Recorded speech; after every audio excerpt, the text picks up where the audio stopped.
And then today's video again,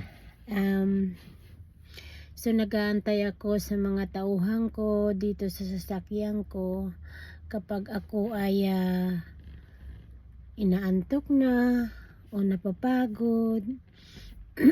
Excuse me, iyon ang ginagawa ko, nag-aantay ako sa kanila dito sa sasakyan.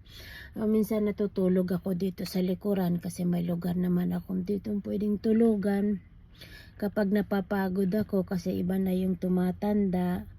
Pero kahit matanda ako, kaya ko pa rin magtrabaho para sa inyo mga abangers ko at saka mga kaibigan ko at mga family ko. Sa pamilya ko na mga balanlay, maraming salamat sa nagsusuporta sa akin.